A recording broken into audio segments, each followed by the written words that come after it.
My name is Caitlin Rule, and I will be doing a case study for EDL 852 Module 14.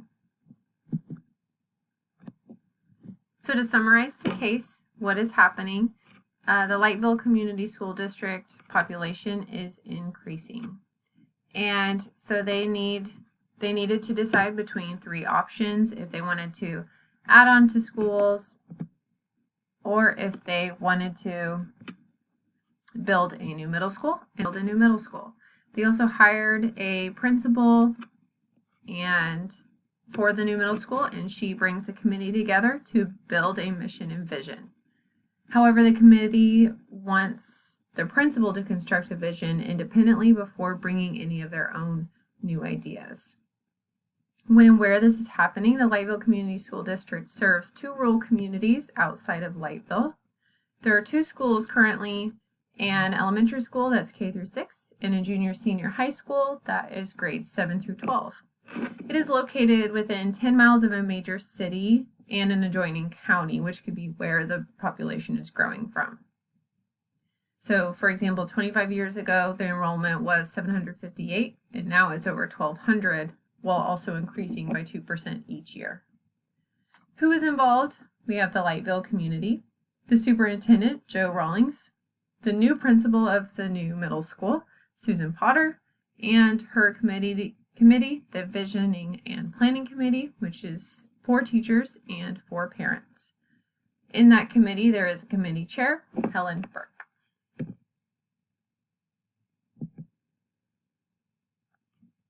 Harmed in this situation, this is the legal and ethical issues. While the Lightville large landowners not wanting new debt obligations for the next 10 years, that could be harmful financially for them. The residents who wanted an option that required lower tax increase, another financial issue that could cause a problem, because there were 47% of residents who didn't want to build the new school, that could be harmful to them. Contravene any existing law. I didn't find any laws that this situation contravened. I would need more information on this school and more information from the case study.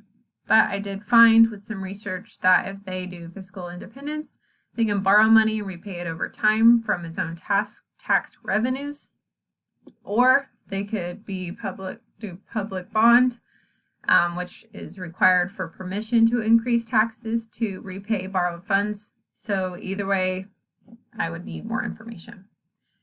Did they do a breach of contract? Well, there was a division of 3 fractions, and there was a very, very close vote with 53% wanting the new middle school and 47% not wanting it. The new residents with the school-age children were the one of 3 fractions who really wanted the new middle school.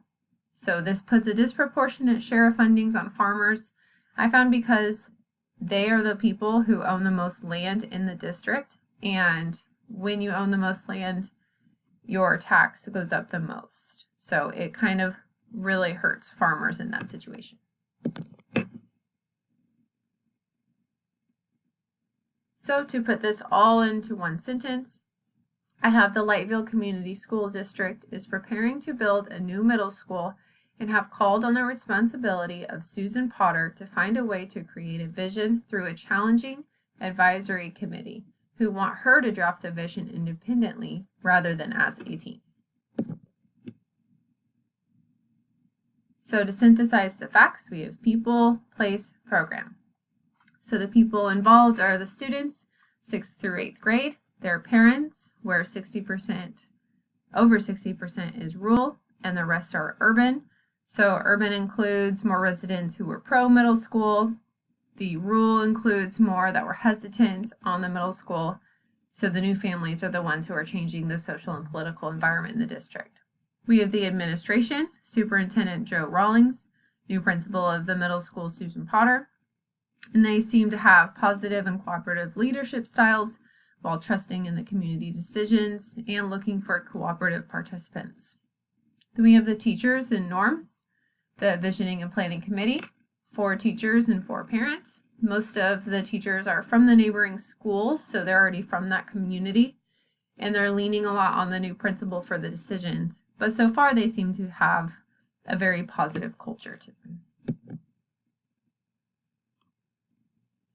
So for place, like we've gone over, we know we are in Lightville, or right outside of Lightville, but it is a rural community. Both schools are located 2 miles from Lightville and 10 miles within a major city. So it's mostly farmers, and we know that there are 1,200 students enrolling with 2% increasing each year.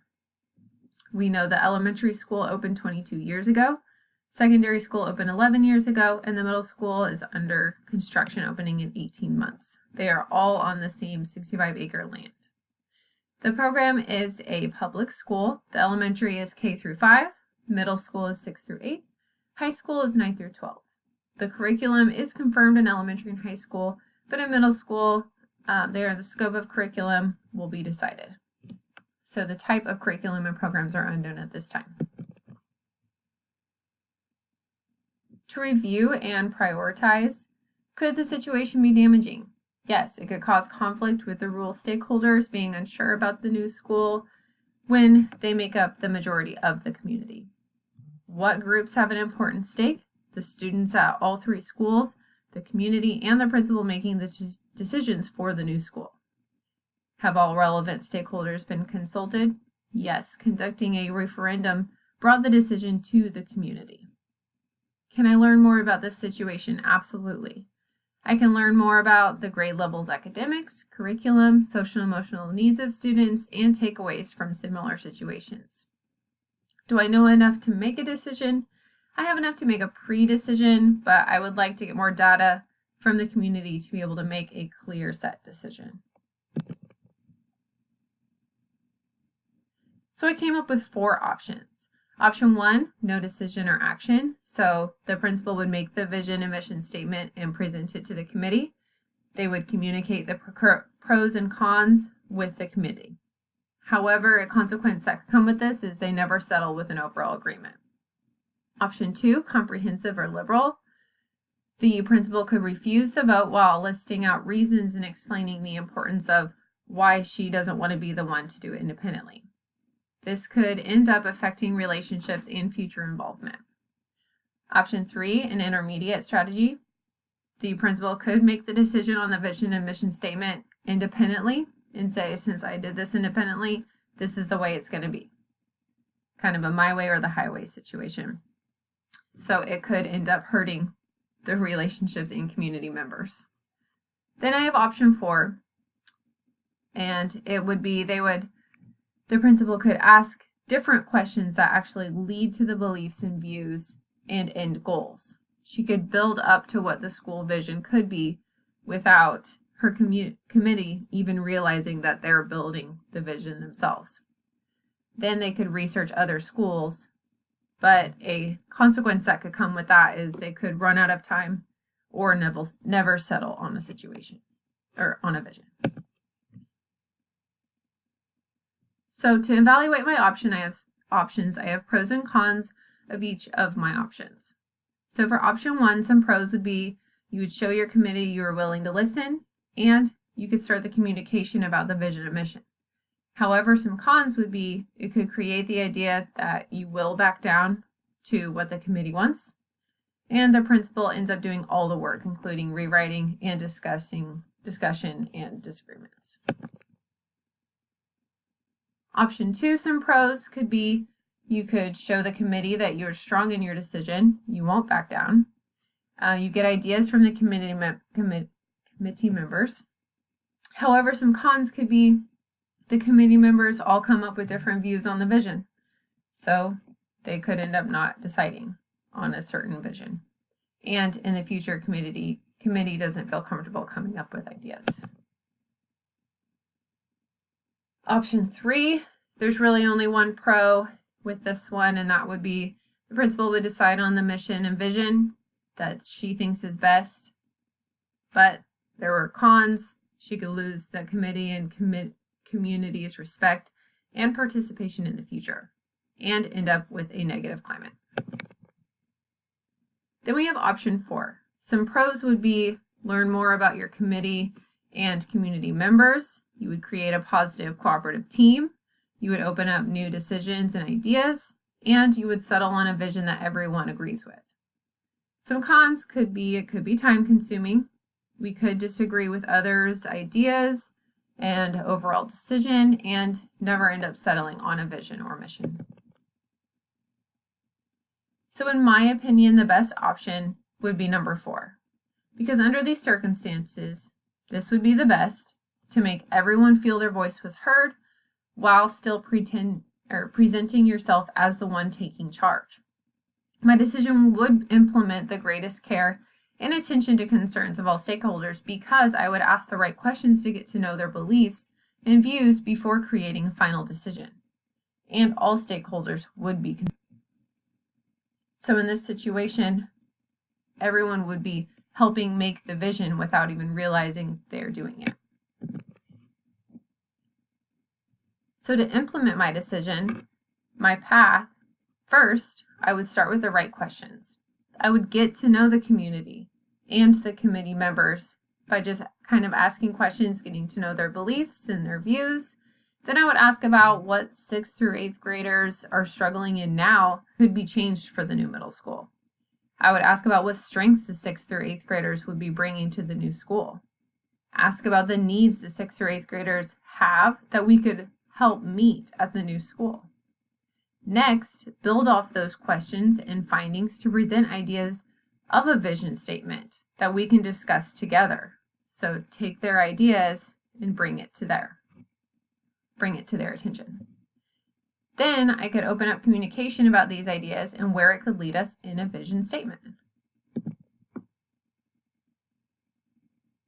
What may happen, we could have a member or more become fired up about their beliefs compared to others' beliefs, causing conflict in a negative atmosphere, making others in the community feel uncomfortable and about sharing their opinions. I would talk with that committee member, just them and myself. I would talk with them one-on-one about what our end goal is as a committee, which is to do what's best for the kids, and reminding them what is appropriate during the discussion to ensure everyone feels comfortable and on the right path. Or everyone could feel that they voice their beliefs and opinions, leaving a positive environment where everyone feels on board, helping to create the new vision. If the path doesn't work, if we're still not certain and can't agree, we can research what other schools have done and bring those ideas to the table. And at this time, the committee will feel more confident in sharing their opinions and their ideas and beliefs. And we can use other schools' vision statements and our findings of our beliefs to settle on a new vision for the school. And here is the standard that was used here and my references. Thank you very much.